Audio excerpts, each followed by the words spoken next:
You know what sound that is, folks? You betcha it's another ElkWorks Noon Whistle on a snow day version. My name's Chris Trottier. And I'm Jon Anzalone, and we're here with our esteemed guest, Richard Van Scotter. Richard, thanks for... Third time, Jon. It is Richard's third time. You're a regular. Good morning, gentlemen. Good to see you. Good morning. Hey, we're going to talk about Richard, the author, today, and Thinclads, right? Fine with me. All right, and thanks for sending me the signed copy. Woo! Treasure that, Jon. Yeah. I do believe we have some acknowledgments, though, don't we? A little bit. We want to talk a little bit about your brother, Roger.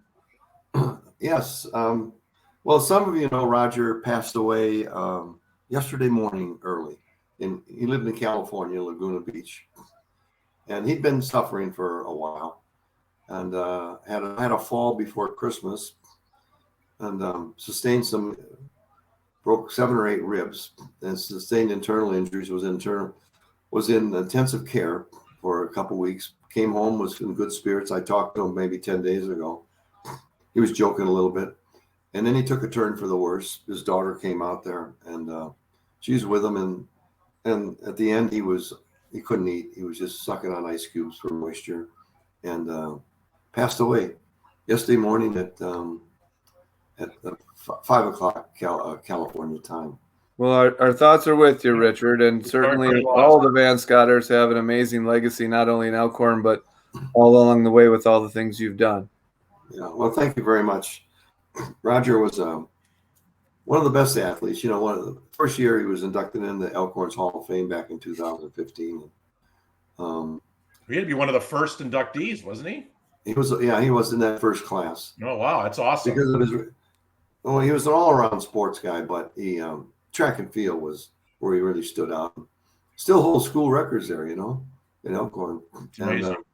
The Van Scotters' names all over the place still. So don't cut yourself short, or your brother Al short, or all you guys did your thing, and I think we captured a lot of that in Thinclads. Those were great years, I'll tell you. I think Roger suffered from, he's a periodontist, and I don't know if you ever had gum surgery, but it's tedious work, and it's very painful for patients, and you have to stay with them. He's bent over all the time with them, and the patients are hurt. They're in pain a great deal. I think all that took a toll on Roger physically and emotionally. I'm sure. I can see the difference as he got older. Yeah, I'm sure. He stayed with his patients over time. So I think, today I would I'm assuming everybody's tuning in, as always, into the #1 podcast in Walworth County. Let's make sure that all our guests are chiming in. I know, Richard, you said you had some people chiming in. Use that comment button on your social media and chime in, and those will appear. So without further ado, Jon, let's jump into the Thinclads. What do you think? Yeah, let's maybe you could start, Richard, let's just start by the pictures. Run down the line. What made you put these pictures on the cover? Yeah, as they say, the pictures can tell 1,000 words. And I heard that. The first one on the top is the harness racing, which was a big deal in Elkhorn, but that's where our track team started on the practice track for the horses. Thoroughbreds you were, weren't you? Pardon?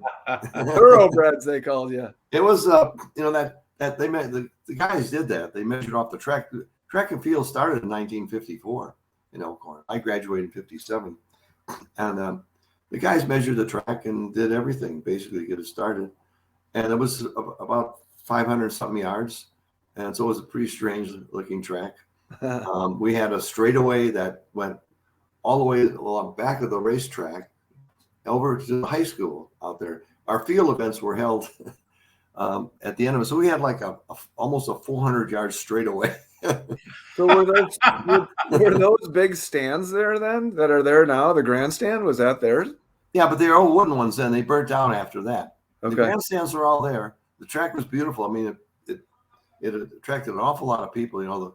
The racers came from Chicago. The tracks there in Chicago, Maywood and Memorial. And the other track there, and so it was a big deal, and we would have our field events at the end of the track. Now, there was where I lived on Washington Street, North Washington, the first block, but right on the corner there was a farrier, horseshoer, Lloyd Arp. That's where the library is now. The library wasn't there. That library had been expanded, but he was a horseshoer. We used to go over there and watch him make horseshoes, pound them out, and on the hot coals and so forth. And that was a big business because there are a lot of horses. So did the Van Scotters rule Washington Street then? Was that? I'm surprised they didn't rename it. They should. They can still do it, that 100 block there. And the downtown, the taverns down there had a lot of harness racing stuff hanging in there. So it was as you well know, it was a major industry in Elkhorn in a sense with it. And that's how our track team got started. So who are the guys on the front here? From the left to the right is Bill Reese, and I think Bill's tuned in today. I hope he is. Let's get him to chime in via his social media account. So we got Bill Reese. I'm the second one, and then Bill Ward, who I dedicated the book to, and then Roger's the third one. Ward was the only senior on the team. Reese and I were juniors, and Roger was a sophomore in that team. We didn't know what was going to happen. We really hadn't run any big meets until we ran the conference meet, and Wilmot had a really good team. They were Class C. Then they were a smaller school, under 300 students. They were really good, and we beat them in our the only relay race was the 4x220 sprint relay at that time. I mean, the longest race that we had was in the state was a mile. There's no 2 miles or 5K and so forth. And so we didn't know where we really were till we beat Wilmot in the conference meet. They had a terrific team, great year for them. And then so we went to Richard, and we pardon. Oh, so if we think Bill Reese is on here. If we had you and Bill Reese on at the same time and asked who was faster, how would that go? How would that go? That's an interesting story. If you notice that Bill runs the first leg and I'm the second leg. And the reason was our first track meet we had that junior year, Bill nipped me at the tape.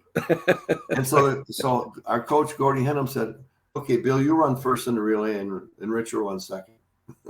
That's how we decided it. But that's the only race that Bill beat me in. It was close. We was always just a half a stride behind me, maybe a little bit more in the 220, but we were always close together. All right. All right. He was a tougher football. If Bill's on, we need confirmation from Bill. We need Bill's story. Yeah. And Bill Ward, the last guy, Bill died a few years ago, back in 2003 of stomach cancer. Bill was a big kid, but he was fast. He was on the football team. He had been a fullback for his first 2 years, and then Suki moved him to the line because we had a lot of fast backfield guys. Roger was there, Bill Reese, Jack Kirkham, Sonny Cologne, myself were all on the team then. And so Bill moved to the line. He didn't like that, but he was a very good lineman, a very good football player. And I dedicated the book to Bill. Okay. Because he had great memories of Elkhorn. I mean, when his wife, what happened was I wrote a story in 2006, was 50 years after the first time we went to the state track meet. And the Elkhorn Independent published this story. Bill's wife read it and she said, I can't believe this. This reminds me of the movie Hoosiers. Remember that basketball movie? Yeah. Oh, yeah. So that got me thinking, and I wrote so I got to write a little longer story now. And it turned into the book, Thinclads, that I published in 2010. So you have a chapter in here that says no ordinary town. What's no ordinary town? Why is Elkhorn no ordinary town? Well, it's special in its devotion to music, to horse racing, to the people, athletes and others that came out of that town, students and otherwise. I'd have to pick up the chapter and reread it again to see exactly what I said, but I use that as a starting point to take off to describe a little bit more about what it was like growing up in Elkhorn. Yeah, I mean, it's amazing, the pictures you have in here and everything from the band shell to the track to Edmund Stevenson to downtown to football, baseball, track. Yeah, I mean, it's really interesting how you kind of covered so many things from Elkhorn. And if someone wanted to get a book, how do they get a book? Where can they order one? You can order it online. Okay. And they have some. I left a couple books down at the county information center downtown. The Historical Society. There's a couple books there. The library has copies. Okay. And but Amazon they have to get it to. They have to order it online to the publisher. I have maybe a couple copies left at my house. Yeah. Is it on Amazon by chance or no? I think so. I thought so too. I haven't looked lately, but okay, it probably is. It's around. They can also get it from the library. I have a question, and maybe we've answered this. I don't recall. How did you come up with the title Thinclads?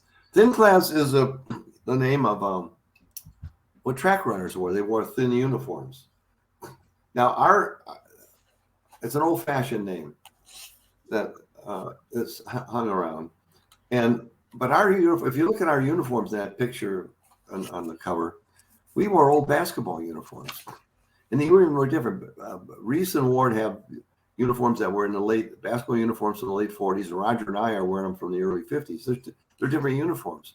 They weren't anything but Thinclads. They were kind of heavy, and our shorts were gym shorts, so the standard purple gym shorts. That look at that. Yeah, that's a good picture of Roger. It was carried over all the way to the 80s.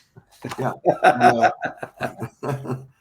And so the next, those are white. Then the next year, they dug in and they found some old junior high uniforms that we used to use in Pioneers, YMCA, and they had Elkhorn across the front, and they were purple, but they were still basketball uniforms. We had little numbers on the back, but they looked like track uniforms. You can maybe see if you look at the picture of our team back there in the purple ones. Then the next year, 58, when Roger was a senior, they were gold. They were the basketball uniforms from the early 50s. They changed the colors, but they were still just basketball uniforms that we wear. So after they won the state championship, Class B in 58. So finally, the principal and the athletic director, which is Suki, said, gee, we ought to get these guys track uniforms at least. So that's when the first uniforms came in, was after the 1958 season. So these were basketball uniforms, correct? Those are basketball uniforms. Yeah. Okay. Yeah. Baseball uniforms look good. Handsome baseball uniform. Ooh, that's a baseball. Oh, we got those. I think the school got those at a fire sale because they weren't even purple and gold. They were red. You borrowed them from Will. They didn't have numbers on the back, but those were our baseball uniforms. Were they wool? Were they still the wool? They were wool. Look at that picture again. Don't I look like Joe DiMaggio or something? You do. That's little baggy pictures there. The Elkhorn Clipper. Yeah, those are our baseball uniforms. Okay. We didn't have much better in football. Basketball were kind of nice, but I guess those are fewer players and less expensive or something. So John, believe it or not, we're starting to get to this threshold of almost 15 minutes. We do have I appreciate our fellow Rotarian, John Anderson, with some comments. And for all of you who are listening, there are Thinclad books in the chamber office per John Anderson. So thank you for bringing that to our attention, John. And anything else with the book, John, that you want to cover with Richard? Anything you want to quick explain or talk about? We got like a minute, 2 minutes, maybe. Well, the third picture has to do with the Elkhorn's a music town, and that even goes back before Holmes came to town. I look at this picture in there. My grandfather, who, by the way, Fred McGill and McGill Brothers Plumbing downtown, and he was a very good runner. But in the day before horse races, before fire trucks, he was a champion hose runner, and he was at the World's Fair in St. Louis and finished third place nationally. And I think Roger and I got our speed from my grandfather, but also from my dad.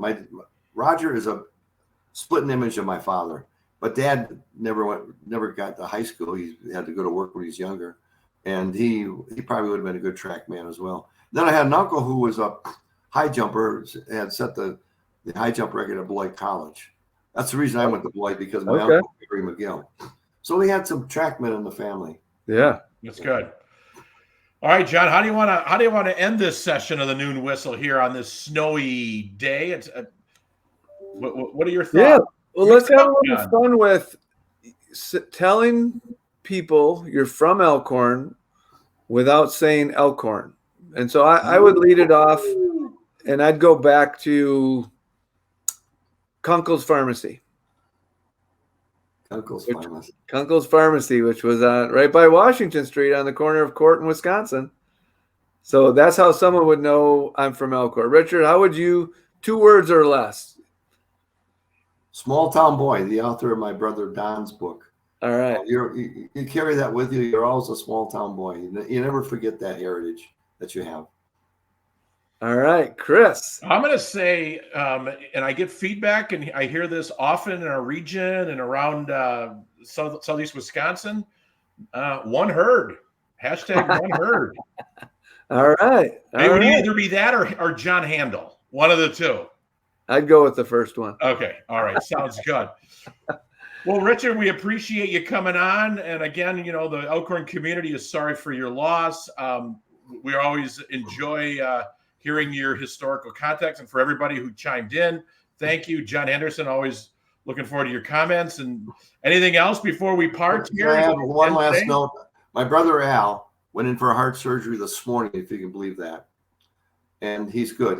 I heard from him right after it. Good. He had a blocked artery completely, but because he participated in senior track and field over the years, the blood found a way around the heart, so it created a brand new pathway. So Al's doing fine right now. That's awesome. But he and I are the last ones standing from the 5 van boys. Okay. Well, you take care of yourself. Take care of yourself. Take care. Take care, Al. Thank you so much for being on as long as you guys are. So on the program. All right. Well, thank you, Richard and John. Make sure you got your shovel ready. It's starting to come down pretty good. So, yeah. So on that, thank you everybody for tuning in. And Richard, have a great day. And I think it's about time for us to go back to work. All right. Thanks, Richard. Appreciate it. Take care. My pleasure. Bye-bye.